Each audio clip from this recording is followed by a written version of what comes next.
Kami percaya bahwa di hadapan Tuhan tidak ada yang mustahil. Tuhan sanggup untuk melakukan perbuatan-perbuatan yang ajaib melalui kami hamba-hamba-Mu. Oleh sebab itu, pada kesempatan ini kami datang dan menyerahkan diri kami, membuka hati kami, dan memohon pimpinan Roh-Mu yang kudus untuk menerjemahkan kebenaran firman-Mu ini bagi kami yang terbatas.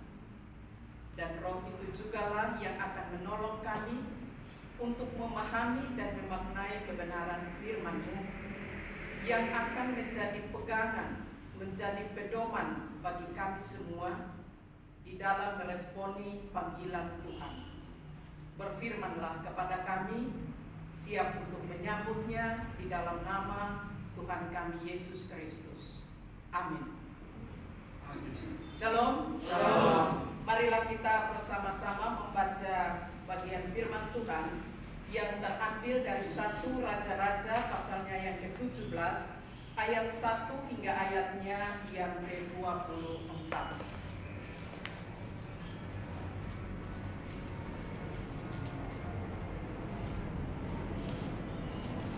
1 Raja-Raja pasal 17 ayat 1 hingga ayatnya yang ke-24.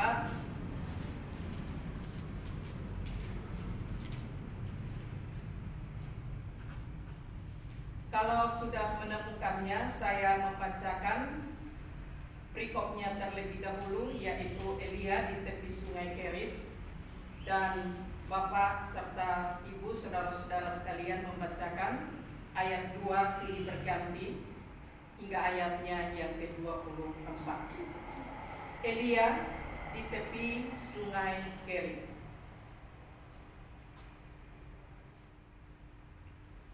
Lalu berkatalah Elia orang Tisbe dari Tisbe Gilead kepada Ahab, demi Tuhan yang hidup, Allah Israel yang mulayani, sesungguhnya tidak akan ada embun atau hujan pada tahun-tahun ini, kecuali kalau aku katakannya. Kemudian datanglah firman Tuhan kepadanya. Pergilah dari sini, berjalanlah ke timur dan bersembunyilah di tepi sungai Kerit di sebelah timur sungai Yordan. Engkau dapat minum dari sungai itu, dan burung-burung gagak telah kuperintahkan untuk memberi makan engkau di sana. Lalu ia pergi dan ia melakukan seperti firman Tuhan. Ia pergi dan diam di tepi sungai Kerit di sebelah timur sungai Yordan. Pada waktu pagi dan petang, burung-burung gagak membawa roti dan daging kepadanya, dan ia minum dari sungai itu. Tetapi sesudah beberapa waktu, sungai itu menjadi kering, sebab hujan tiada turun di negeri itu. Maka datanglah firman Tuhan kepada Elia. Bersiap pergi ke Sarfat yang termasuk wilayah Sidon, dan diamlah di sana. Ketahuilah, aku telah memerintahkan seorang janda untuk memberi engkau makan. Sesudah itu ia bersiap, lalu pergi ke Sarfat. Setelah ia sampai ke pintu gerbang kota itu, tampaklah di sana seorang janda sedang mengumpulkan kayu api.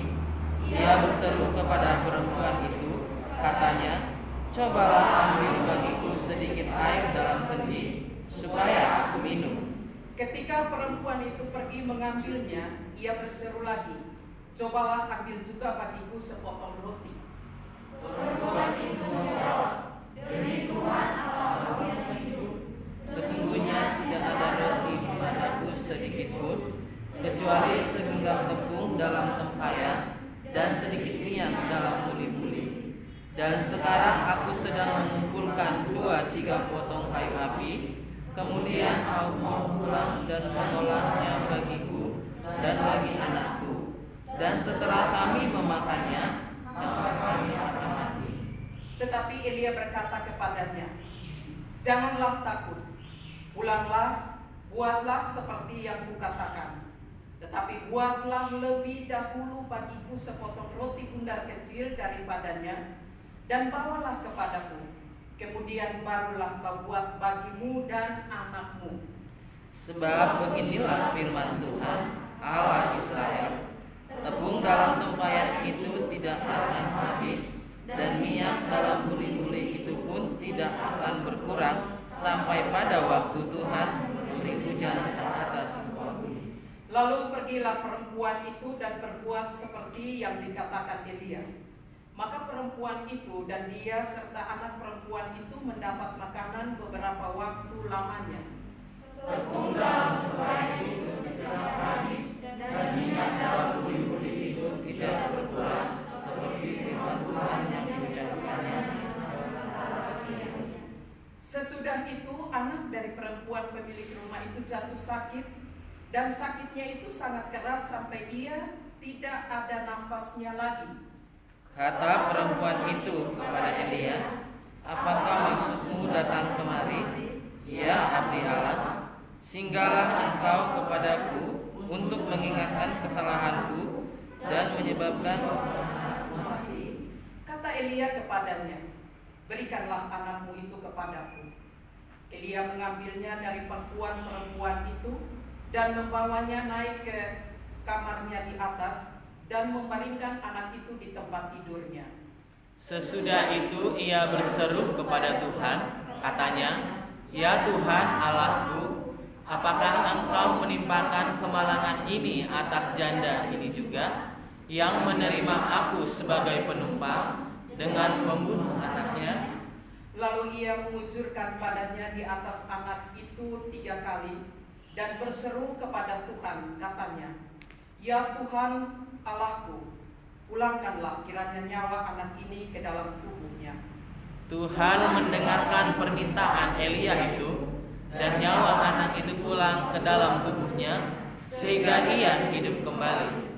Elia mengambil anak itu, ia membawanya turun dari kamar atas ke dalam rumah dan memberikannya kepada ibunya.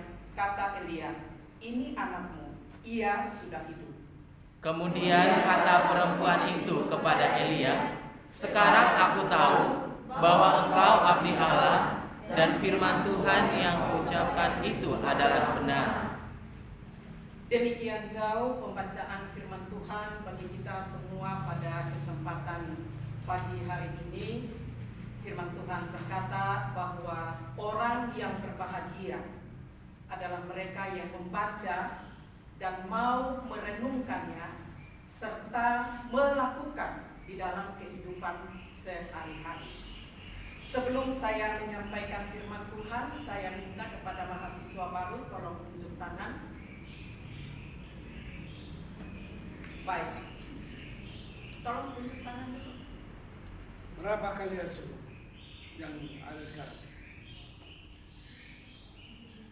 17. Baik, cukup banyak ya. Oke. Tentunya yang semester atas sudah tahu karena melalui bimbingan dan pengalaman meresponi panggilan Tuhan, pasti sudah punya pengalaman bersama dengan Tuhan. Untuk semester 1, sebelum kita masuk dalam perenungan ini, saya ingin untuk mengetahui kira-kira saudara datang ke sini mau jadi apa? Nah, silakan berpikir. Tetapi pikirkan baik-baik dan tolong ini digumuli untuk dijawab sepanjang selama Anda ada dalam pembentukan di tempat ini. Datang ke sini mau jadi apa? Itu harus jelas. Kalau tidak jelas, saya sangat meragukan dan saya akan capek. Tetapi Anda harus berusaha untuk mengetahui kenapa saya harus datang ke sini dan nanti mau jadi apa. Lalu aku mau lakukan apa? Itu harus jelas dulu. Karena kalau itu tidak jelas, maka sia-sialah pergumulan kita. Bapak dan Ibu, saudara-saudara yang dikasihi, yang terpanggil oleh karena anugerah Tuhan, dari pembacaan kita pada pagi hari ini, saya mencoba merenungkan. Setelah merenungkannya, saya mencoba untuk memberikan sebuah tema, yaitu hamba Tuhan, pembawa berkat. Bisa diingat, hamba Tuhan pembawa berkat. kita berbicara menyangkut dengan ayat yang baru saja kita baca, saya percaya semua sudah pernah mendengarkannya, sudah tahu persis ini maunya itu seperti apa. Melalui firman Tuhan pada pagi hari ini, kita akan merenungkan bagian yang sangat penting sekali yang akan memperlengkapi kita sebagai hamba Tuhan. Status kita sebagai hamba Tuhan, dan juga harus tahu tugas apa yang Tuhan percayakan kepada kita, lalu apa yang harus kita lakukan. Status sebagai hamba Tuhan di sini kita akan melihat bersama-sama dari kehidupan Elia. Elia adalah seorang nabi, dipilih dan ditetapkan mau dipakai oleh Tuhan. Bagaimanakah supaya hamba Tuhan itu hadir di mana saja dan kapan saja dalam situasi apapun juga, dia tetap memiliki satu konsep bahwa dia hadir harus membawa berkat. Kalau saya datang ke sini lalu saya membawa sebungkus besar kado, pasti kalian melihatnya kalian senang, bukan? Karena kalian akan mendapatkan sesuatu dari saya. Lalu kalau saya menjanjikan sesuatu lalu saya datang tidak bawa apa-apa, kalian melihat saya tidak bawa apa-apa, bagaimana perasaannya?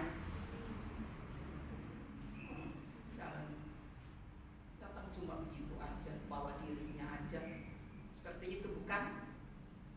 Ya, tentunya itu mengecewakan menurut konsep manusia. Tetapi pada hari ini kita mau melihat kira-kira bagaimanakah Alkitab mengajarkan kepada kita melalui kehidupan Elia sebagai abdi Allah atau hamba Allah. Dalam bagian ini dia disebutkan sebagai seorang nabi. Maka menjadi seorang hamba atau menjadi seorang nabi itu adalah penyambung lidah Allah. Maka dia sebagai penyambung lidah Allah yang akan membuatnya supaya kapan dimanapun dia berada dalam situasi apapun dia harus menjadi berkat. Hal yang pertama yaitu harus meyakini bahwa dia berani untuk menyatakan kebenaran dan berani untuk membawa kebenaran itu sendiri. Dalam pembacaan kita ini kita sudah tentunya sudah mengetahui, tetapi kalau kita baca dari pasal 16 itu menjelaskan kepada kita tentang beberapa tokoh yang terlibat di dalamnya.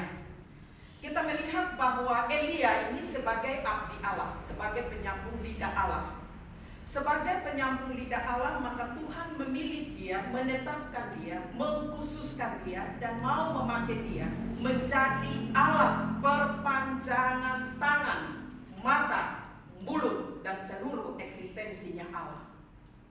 Maka kalau dia sebagai penyambung lidah Allah dengan syarat-syarat yang tadi itu, maka kita melihat bahwa sebetulnya siapa kita adalah manusia yang berdosa, manusia yang terbatas, manusia yang hidup jauh dari standarnya Allah. Tetapi karena anugerah Allah, maunya Allah, kehendaknya Allah, ia boleh memilih dan menetapkan siapa saja yang Tuhan mau dan Tuhan pakai. Karena apa? Melaluinya Tuhan akan menyatakan seluruh isi hatinya kepada manusia itu sendiri.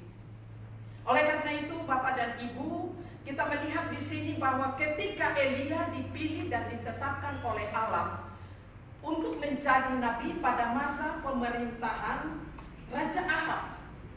Ahab ini dia menggantikan bapaknya Omri. Itu di pasal 16 ayatnya yang ke-21 itu dijelaskan di sana. Dia menjabat dan waktu dia menjabat dia menikah dengan seorang anak raja yaitu putri raja. Dan putri raja ini di sini dikatakan bahwa dia adalah penyembah Baal. Orang yang tidak mengenal Allah atau hidup bertentangan dengan Allah. Setelah menikah dan bersatu, ternyata Raja Ahab ini sebagai seorang raja yang diharapkan pada waktu itu untuk memerintah di Israel Utara, Maka ternyata Raja Ahab ini melakukan tugasnya, seharusnya dia harus menjalankan tugas dan tanggung jawab dengan benar. Memberikan perhatian yang sesungguhnya kepada semua masyarakat dan melakukan yang baik. Itu seorang raja, adil, bijaksana, hidup benar, takut Tuhan, memiliki otoritas, wibawa, dan memiliki kasih kepada semua orang, karena semua orang membutuhkan itu. Akan tetapi kita melihat bahwa ternyata melalui perkawinan itu, istrinya Isabel ini adalah anak dari anak raja dari Sion ini. Dia ternyata mempengaruhi suaminya Ahab, sehingga pada akhirnya Ahab terjerumus masuk ke dalam penyembahan berhala. Dan kalau kita baca di ayat sebelumnya itu di pasal 16 ayatnya yang ke-30, di sana dikatakan bahwa Ahab bin Omri melakukan apa yang jahat di mata Tuhan lebih daripada semua orang yang mendahuluinya, sangat kejam. Lebih dari semua raja-raja pada waktu itu yang melakukan hal yang bertentangan. Ahab ini adalah seorang yang sangat menentang sekali, beralih bahkan berusaha untuk meniadakan Tuhan dengan membangun mesbah-mesbah yang ada. Dan dia merasa bahwa itu adalah sesuatu kepujian, termasuk tersohor bagi dia. Dan kita melihat di sini bahwa justru dalam keadaan yang demikian, orang-orang yang berada di masa pemerintahan Raja Ahab itu tentunya tidak berkutik, harus tunduk, harus taat, siap untuk melakukan apa yang diamanatkan oleh raja. Dan jikalau ada yang melawan atau bertentangan dengan raja, konsekuensinya adalah dia harus kehilangan segala sesuatu, termasuk nyawa. Itu konsekuensi dari melawan raja, apalagi bertentangan dengan raja. Ternyata kita melihat di sini bahwa ada seorang nabi, yaitu Nabi Elia, yang telah dipilih oleh Tuhan, ditetapkan oleh Tuhan, dihadirkan oleh Tuhan di saat situasi yang luar biasa itu. Antara keyakinan kepada Allah atau kepada Tuhan dengan penyembahan yang harus dilakukan oleh Raja Ahab ini bertolak belakang. Dan diharapkan bahwa semua tentunya harus mendukung apa yang diamanatkan oleh raja pada waktu itu, karena dia sangat berwenang, dia punya otoritas. Diharapkan semua orang harus tunduk, taat, dan melakukan. Tetapi ternyata kita melihat di sini bahwa Elia ketika dia berhadapan dengan Ahab, raja yang sangat terkenal itu, yang ditakuti oleh semua orang, ternyata Elia harus menyuarakan apa yang Tuhan firmankan kepada dia. Apa yang Tuhan firmankan dalam pembacaan yang tadi kita baca. Ternyata Tuhan memberitahukan kepada Elia untuk sampaikan kepada raja bahwa oleh karena perbuatan raja yang sangat keji itu mengakibatkan sehingga pada akhirnya ada suatu musibah yang terjadi. Akan terjadi kekeringan yang sangat panjang selama 3 tahun lamanya. Bapak dan Ibu, kalau tidak hujan aja, terlambat saja 2-3 bulan, kita sudah mengalami kesulitan air, ya. Betul? Sangat sulit. Kalau tidak ada air itu seperti apa itu? 70% dalam hidup manusia itu membutuhkan air, bukan? Nah, ini kalau kejadian di Indonesia ini biasa bulan-bulan berber. September, Oktober, November, Desember itu sudah hujan. Apalagi di timur. Kalau di timur itu sudah mulai bulan September itu, kalau hujan tidak turun, orang timur sudah mulai ketakutan karena di sana gersang, susah untuk dapat makan. Tetapi kalau mulai bulan September mulai bunyi guntur, lalu mulai turun hujan, wah itu mereka senang sekali. Karena sudah ada tanda-tanda kehidupan. Hujan akan turun, mereka akan bekerja, mereka akan mendapatkan hasil, lalu mereka akan mencukupkan kebutuhan mereka. Tapi kalau sudah lewat bulan September, apalagi masuk Oktober, belum ada hujan, November, itu mereka sudah ketakutan. Sangat takut dan berlari. yang biasanya tidak datang ke gereja sudah datang berlutut berdoa minta hujan. Itu baru 3 bulan tidak hujan. Apalagi ini pada waktu itu 3 tahun Tuhan tidak akan menurunkan hujan. Sampaikan itu kepada Raja Ahab. Sebagai seorang imam tentunya dia harus berusaha untuk menyampaikan itu. Tetapi juga berhadapan dengan raja ada ketakutan sebagai manusia. Akan tetapi satu yang menjadi keyakinan daripada hamba Tuhan ini adalah dia tetap melihat kepada Tuhan. Apa yang dikatakan oleh Tuhan adalah benar. Dia pegang itu. Waktu dia memegang itu, apa yang disampaikan oleh Tuhan adalah kebenaran, dan di dalam kebenaran itu apapun situasinya enak atau tidak enak, yang datang dari Tuhan adalah sesuatu yang baik untuk meluruskan dan membawa orang kembali kepada Tuhan. Itulah kebenaran. Dan ketika Nabi Elia harus menyampaikan ini, dia datang dan dia sampaikan kepada raja. Tentunya raja yang ditambukan. Bukannya kau ada masa pemerintahanku, engkau memberikan kepadaku berita-berita yang baik, yang memuaskan, dan akan mengangkat harkat saya, sehingga tidak ada kesulitan, dan orang-orang tidak akan mentakut, dan mereka melihat kepemimpinan saya. Pasti itu ada di dalam pikiran Raja Ahab. Karena dengan masyarakatnya yang adil, yang makmur, yang tenang itu, pasti raja akan tersanjung. Tapi kita melihat di sini, Elia datang dan menyatakan sesuatu yang bertolak belakang dengan apa yang diharapkan oleh sang raja itu. Dia harus kasih tahu bahwa oleh karena perbuatanmu itulah maka Allah menahan hujan sehingga tidak turun hujan sampai 3 tahun, dan masyarakat yang engkau pimpin itu akan mengalami kesulitan. Akibat dari proklamasi ini, maka pada akhirnya sebagai seorang raja dia berusaha mungkin untuk membinasakan Raja Nabi Elia karena menyampaikan sesuatu yang dia tidak suka. Tuhan dalam pandangannya tahu apa yang ada di dalam pikiran Ahaz. Sehingga pada akhirnya kepada Nabi yang sudah berani untuk menyatakan kebenaran dengan tujuan untuk mengingatkan Ahab, tetapi Ahab tidak peduli dengan hal itu. Ahab merasa terancam dengan itu, tetapi prinsip daripada Elia yaitu dia harus tetap mengatakannya. Apalagi dia katakan, sampai kapan aku mengatakannya turun hujan? Wah, ini sesuatu yang sangat menentang.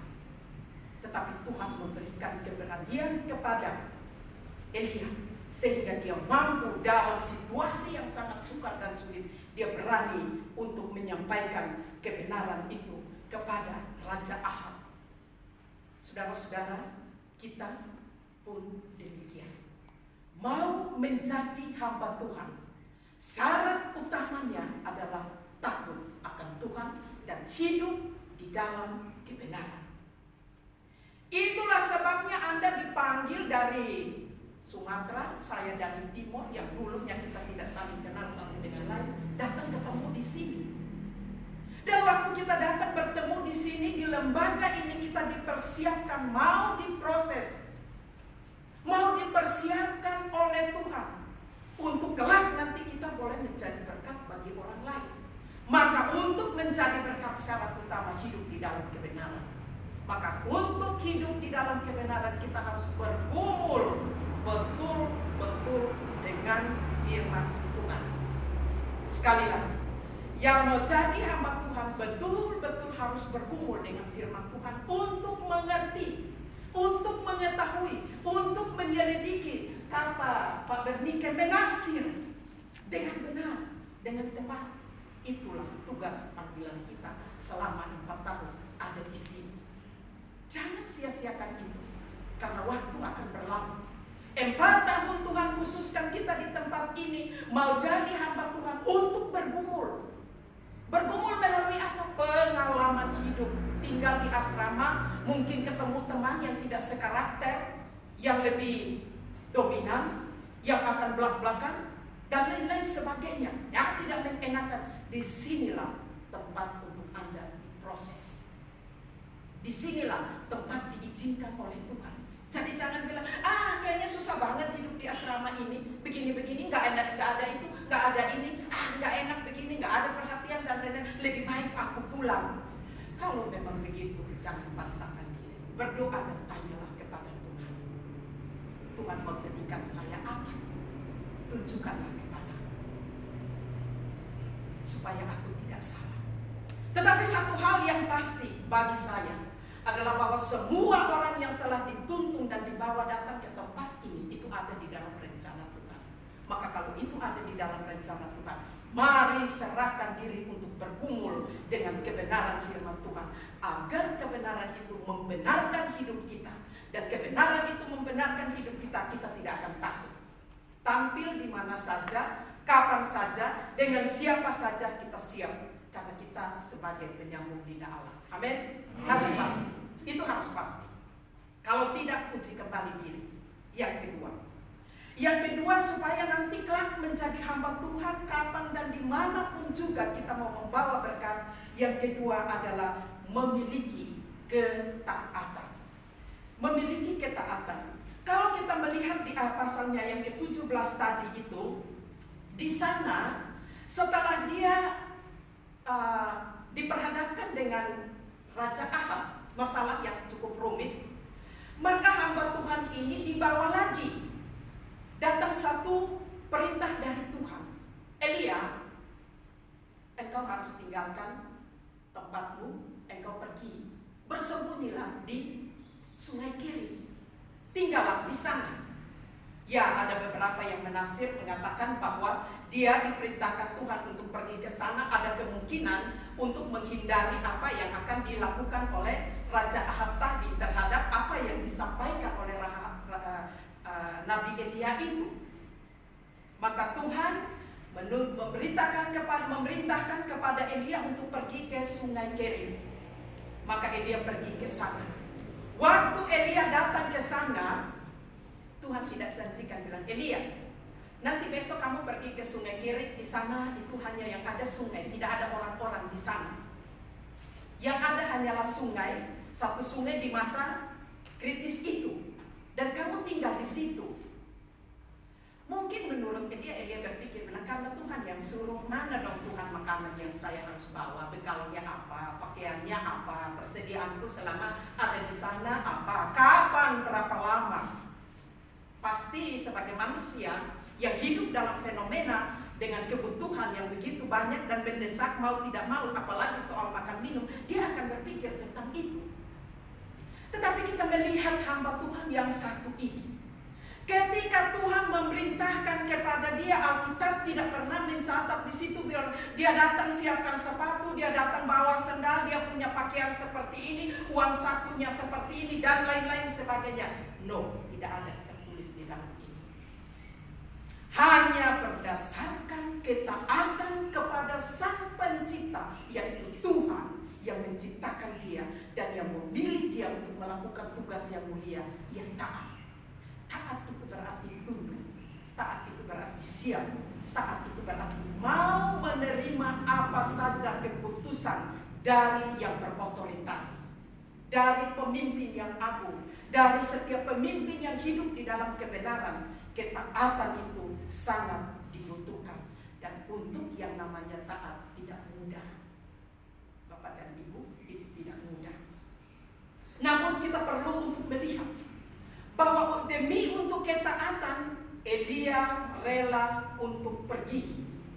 Elia harus menempuh perjalanan yang cukup jauh.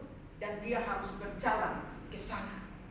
Dan ketika dia sampai di sana, maka ternyata Tuhan mengutus burung gagak lalu memberi makan kepada dia. Saya terberkati oleh sebuah khotbah, hamba Tuhan bilang begini, Ibu Kaci pulang dan lihat itu burung gagak itu. Burung gagak itu seperti apa? Bedakan burung gagak dengan burung elang. Lalu dia sendiri memberikan kesimpulan bahwa kalau burung gagak, burung elang itu punya kekuatan yang luar biasa, kukunya tajam, paruhnya juga punya kekuatan yang luar biasa. Tetapi dibanding dengan yang namanya burung gagak itu paruhnya sangat lemah. Dan dia hanya bisa membawa makanan secukupnya dan seadanya. Dan waktu dia bawa secukup dan seadanya, dia datang lalu dia memberikan untuk Elia. Tetapi Tetapi yang menjadi persoalan di sini bukan soal makan cukup dan tidaknya, entah yang dibawa itu memuaskan kepada dia atau tidak. Tetapi yang menjadi fokus di sini adalah ketaatan daripada Elia melakukan sesuatu, maka Tuhan melakukan yang terbaik dan tepat bagi Elia. Yang di sini mau kita lihat adalah bahwa bagaimana cara Tuhan untuk menolong dia sehingga apa yang menjadi kebutuhannya terpenuhi. Bukan soal baik, bukan soal lebih kenyang dan lain-lain sebagainya, tetapi cukup. Dan itu digenapi ketika Yesus datang. Berikanlah kami makanan pada hari ini secukupnya. Bapak dan Ibu yang kekasih di dalam Tuhan kita Yesus Kristus, berdasarkan ketaatan inilah Elia tidak memandang apapun juga. Dia menempuh perjalanan yang cukup jauh, 150 mil, atau kalau diukur 170 km. 170 km itu seperti dari sini ke Bandung lewat lagi. Anak saya ke Bandung, lalu saya pulang tanya, dari Bandung ke sini berapa kilometer? Dia bilang, nggak tahu mama. Kira-kira berapa jam? Kalau naik mobil dengan melalui jalan tol kira-kira 2 jam. Lalu kalau naik motor, dia bilang nggak tahu, lebih lama lagi. Lalu kalau jalan kaki, dia bilang apa? Keder mak, kata dia. Keder itu artinya nggak sanggup. Nah, bayangkan Bapak dan Ibu, Elia harus menempuh perjalanan yang cukup jauh, kurang lebih 150 sampai 170 dengan berjalan kaki. Tidak ada Grab, tidak ada Gojek, tidak ada Transalin, tidak ada Metro Mini, jalan kaki. Dan pasti jalan kaki ini sangat melelahkan. Apalagi tidak membawa bekal, silakan pikirkan saja jadinya seperti apa. Itu sesuatu yang merupakan tantangan bagi Elia. Namun kita melihat bahwa atas dasar ketaatan kepada Tuhan, Tuhan perintahkan dia untuk pergi, maka dia pergi dan dia melakukan seperti apa yang Tuhan kehendaki. Maka pada akhirnya dia dapat mewujud nyatakan apa yang diperintahkan oleh Tuhan kepada dia. Itu berarti bahwa seseorang yang hidupnya taat kepada perintah Tuhan, maka dia akan diberikan kesanggupan dengan cara Tuhan untuk menghadapi dan mengatasi masalah. Yang ketiga yaitu kehadiran seorang hamba Tuhan harus menjadi berkat. Syaratnya yaitu dia harus memiliki petunjuk yang jelas dari Tuhan. Kita melihat di sini bahwa ternyata Elia mendapatkan sebuah petunjuk yang jelas. Tadi di sana dikatakan di ayatnya yang ayat selanjutnya di pasal ayatnya yang ke-7, tetapi sesudah beberapa lama waktu, sesudah itu sungai itu menjadi kering sebab hujan tiada turun di negeri itu. Maka datanglah firman Tuhan kepada Elia, bersiaplah, pergilah ke Sarfat dan termasuk wilayah Sidon dan diamlah di sana. Ketahuilah, aku telah memerintahkan seorang janda untuk memberi engkau makan. Bapak dan Ibu, saudara-saudara, di sini kita melihat bahwa ternyata Tuhan memberikan kepada dia sebuah petunjuk yang jelas. Apa petunjuknya? Petunjuknya Tuhan bilang, kau tinggalkan sungai Kerit karena sudah kering. Kau harus pergi ke Sarfat. Ingat, di Sarfat kamu akan ketemu dengan seorang janda. Elia tahu pasti akan pikir, siapa dia orangnya? Saya juga gak kenal. Terus bagaimana keadaan di sana? Tetapi berdasarkan petunjuk Tuhan yang jelas dan diterima lalu diimani, maka Elia pergi. Waktu Elia sampai di Sarfat, orang pertama yang dia temukan adalah seorang janda, seperti apa yang difirmankan oleh Allah. Sementara mencari kayu api, lalu dia mau memasak. Dan ketika dia melihat itu, Elia tahu dengan pasti, makanya Elia langsung berkata kepada wanita atau janda di Sarfat ini, dia bilang begini, berikanlah air untuk aku minum. Setelah dia memberikan air, dia minta lagi roti. Lalu janda itu berkomunikasi dengan dia. Tetapi yang perlu untuk kita lihat di sini bahwa Elia dalam menjalankan tugas dan tanggung jawabnya, dia senantiasa mempersembahkan hidupnya, dia senantiasa meminta petunjuk, nasihat, bimbingan yang jelas dari Tuhan. Demikian juga dengan kita. Kita sangat terbatas. Kita pun juga bisa salah di dalam menafsir. Kita pun salah di dalam menyampaikan firman Tuhan. Tetapi tugas dan tanggung jawab kita sebagai orang yang dipilih oleh Tuhan harus memiliki kriteria ini. Selalu minta petunjuk dari Tuhan. Bagaimana Tuhan berbicara kepada saya? Bagaimana Tuhan mengarahkan saya? Bawa saya kepada jalur yang benar. Supaya waktu aku melakukan semua itu tepat, benar, dan menjadi berkat bagi banyak orang. Amin. Yang terakhir yaitu supaya menjadi berkat, maka kita harus siap untuk memberi berkat. Bapak dan Ibu, jangan pikir bilang kalau mau jadi hamba Tuhan itu nanti dapat berkat. Kalau teman-teman dulu kami cukup banyak ditanya, mau jadi hamba Tuhan, terus kamu mau dapat apa?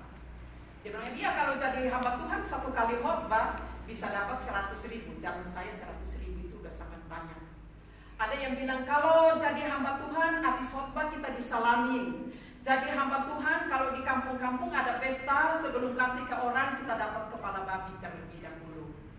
Ya, lalu kalau berapa orang yang ada di keluarga itu mereka membuat pesta, kalau 7 bersaudara itu kalau di Tanah Toraja di tempat suami saya ya. Itu kalau misalnya 7 bersaudara buat pesta, maka kalau hamba Tuhan datang 7 orang itu harus kasih bawaannya khusus untuk hamba Tuhan. Gimana nggak tahu? Terima berkat bukan? Itulah yang membuat sehingga konsep sebagai hamba Tuhan kadang keliru. Kadang menjadi hamba Tuhan itu yang ada di pikirannya itu dia. Nanti saya jadi begini, saya dapat ini, saya dihormati, saya dihargai, saya dapat uang banyak sekali hormat dan lain-lain sebagainya. Namun Alkitab menjelaskan kepada kita bahwa Elia waktu datang dan disuruh pergi bertemu dengan janda di Sarfat, dia tidak bawa apa-apa. Dia datang dengan tangan hampa. Dan khususnya di ayat ini, bagian ini kita membahas tentang bagaimana membawa berkat. Justru ternyata tadi di ayat yang kita baca itu dikatakan bahwa Elia datang justru minta, kasih saya minum. Tolong siapkan roti buat saya, sepotong roti. Lalu perempuan ini berkata apa? Ini sedikit saja. Makan dengan anak saya aja, setelah itu habis. Bagaimana memberikan kepadamu? Elia bilang apa sebagai abdi Allah? Jangan takut. Ini perkataan berwibawa. Jangan takut. Karena apa yang kau buat dan yang kau berikan itu tidak akan pernah habis dan nanti sampai engkau temukan lagi musimnya. Bapak dan Ibu yang kekasih, di ayatnya yang ke-6, di ayatnya ke-13, tetapi Elia berkata kepadanya, jangan takut, pulanglah, buatlah seperti yang kukatakan. Tetapi buatlah dahulu bagiku sepotong roti bundar kecil daripadanya dan bawalah padaku, kemudian barulah kau buat bagimu dan anakmu. Bapak dan Ibu perhatikan di sini. Elia datang membawa berkat, tetapi justru disuruh untuk buat lagi. Tetapi ketaatan daripada wanita ini melihat ini orang sebagai hamba yang diutus oleh Tuhan, dia lakukan saja. Setelah dia lakukan, ayat 16 katakan, tepung dalam tempayan itu tidak habis dan minyak dalam buli-buli itu tidak berkurang sampai firman Tuhan diucapkannya dengan perantaraan Elia. Saudara-saudara, lihat di sini. Ternyata Tuhan mengurapi dan pakai Elia sebagai pembawa berkat. Di tengah-tengah krisis, di tengah-tengah kekurangan, di tengah-tengah kesulitan, di tengah-tengah kegoncangan, Elia hadir tidak membawa apa-apa yang dapat dilihat. Tetapi oleh karena ketaatannya kepada Tuhan berdasarkan petunjuk yang datang dari Tuhan, keberanian yang Tuhan berikan bagi dia, pada akhirnya dia melakukan itu. Dan apa yang terjadi, dia tidak memberi apa-apapun kepada janda di Sarfat itu. Tetapi ketika janda itu melihat dan tahu ini adalah hamba Allah, utusan Allah, dia lakukan yang terbaik kepada hamba ini. Maka ketika dia melakukan itu, keluarganya, kebutuhannya tercukupi. Amin. Jadi hamba Tuhan harus punya konsep ini. Jadi hamba Tuhan itu sudah terkonsep di dalam pikiran saya, ini harus berbeda dengan orang dunia. Kalau orang dunia dia bekerja, dia dapat uang, betul? Tapi berbeda, makanya ini harus jelas. Kita mau melayani Tuhan harus ada di dalam konsep kita bahwa saya harus siap membawa berkat. Jangan berpikir dulu nanti mau dapat apa, karena soal untuk seterusnya itu urusan Tuhan. Oleh karena itu, dalam kehidupan kita untuk menjalani, ingat bahwa kita dipersiapkan untuk menjadi berkat. Kita dipersiapkan sebagai pembawa berkat. Oleh karena itu, melalui kebenaran firman Tuhan yang baru saja kita renungkan ini, kembali kita diingatkan supaya dalam pergumulan kita berjuang sedemikian, bergumul di dalam kebenaran. Yang kedua, berdoalah, minta kepada Tuhan supaya Tuhan memberikan kerelaan agar kita taat pada apa yang difirmankan oleh Tuhan. Dan yang ketiga, mintalah petunjuk selalu daripada Tuhan agar Tuhan mengurapi, membimbing, menuntun, membawa kita kemana saja. Dan yang keempat, kemana saja Tuhan pimpin, yang harus ada di dalam diri kita adalah saya hadir di sana untuk membawa berkat. Amin. Kita berdoa. Terima kasih Bapa di dalam surga, kami sudah membaca firman-Mu, kami berdoa Roh-Mu yang kudus menolong dan memampukan kami supaya kami boleh dapat memaknai kebenaran firman Tuhan. Dalam nama Tuhan Yesus kami berdoa. Amin.